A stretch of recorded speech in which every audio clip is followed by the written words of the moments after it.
What if your thoughts weren't yours? Not a hacker, not a virus, not a machine. Something far older, far quieter, and far more terrifying than anything humanity has ever imagined. Right now, deep in the rainforests of South America, a living creature is walking, moving with purpose. But it isn't choosing where to go. Its legs are moving, but something else is steering. It can feel everything happening to its own body. It simply cannot stop. It is a passenger, trapped inside itself, being driven toward its own destruction. We spend billions fearing AI takeovers and cyber hackers. But nature solved mind control millions of years before we invented the computer, and the organism responsible has no brain, no eyes, no nervous system, and yet it executes one of the most precise, calculated acts of biological hijacking ever recorded by science. If what you're about to discover sounds impossible, make sure you subscribe to Nature Unsealed, because what this fungus does will permanently change the way you see the world. Its name is Ophiocordyceps. Scientists don't call it a killer. They call it something far worse, a puppet master. But the most disturbing part isn't how it kills. It's what it does long before the killing begins. And that secret hidden inside the muscles of its victim is what left researchers speechless. It starts with something completely invisible. A single spore, microscopic, weightless, drifting silently through the warm forest air. It doesn't need a wound. It doesn't need a bite. It simply lands on a carpenter ant so gently the ant doesn't even flinch, doesn't slow down, doesn't notice anything is wrong. Scientists described what happens next as a silent software installation.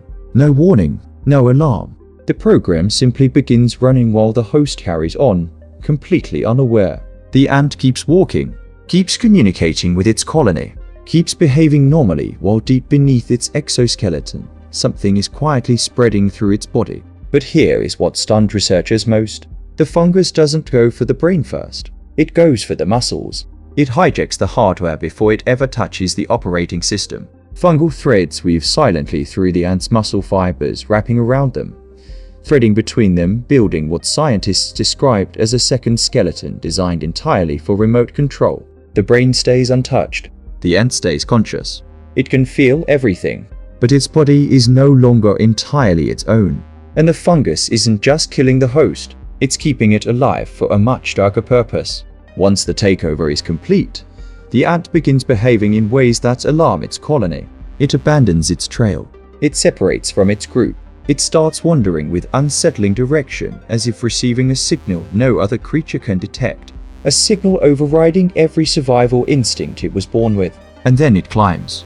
Not randomly. Not to the top of the tree.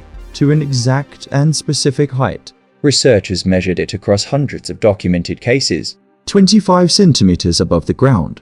No higher, no lower.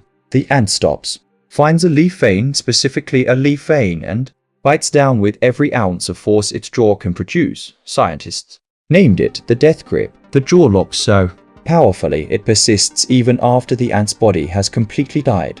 Because at that point, it is no longer the ant holding on. It is the fungus.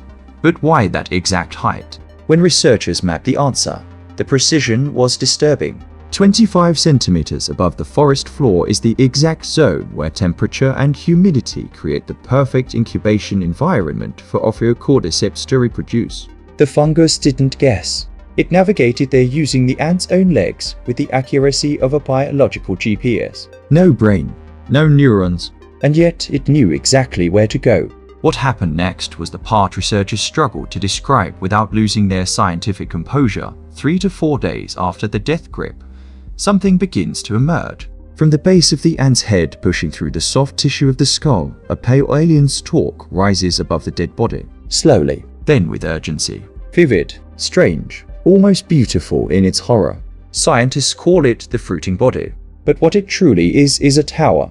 A biological broadcast antenna built from the corpse of its host. Designed for one purpose. To explode when the moment arrives. The stalk ruptures and releases millions of spores directly into the air, raining down onto the exact trails the colony walks every single day. The ant was never the target. The ant was always the delivery device. Repositioned with surgical precision above the most infectious location possible. And this forced scientists to ask a question they weren't ready for. If something with no brain can execute a perfect multi-stage infection strategy, what exactly is intelligence? But that question quickly led somewhere far more personal. Could this ever happen to us? For thousands of years, the answer seemed clear. Human body temperature runs hot enough to destroy most fungal species before they establish inside us. Our warmth is our shield. And Ophiocordyceps evolved for cool tropical forest floors. The human body was too hostile. We were safe, technically, but then climate change entered the conversation. As global temperatures rise, fungal species that previously couldn't survive inside a human body are adapting, developing thermal tolerance. The warning came not from a jungle, but from a hospital. Candida auris appeared on 3 continents simultaneously, with no known connection. It had crossed the thermal threshold faster than anyone predicted. The barrier protecting us is real, but it is shrinking. Nature doesn't need monsters in closets. It has something far more patient living in the soil beneath our feet, drifting in the air we breathe, waiting for conditions to shift. A fungus with no brain outmaneuvered a creature with one. No violence, no thought, just perfect, silent execution for millions of years. If this changed how you see the world, share it with someone who still thinks nature is simple. Nothing about this is simple.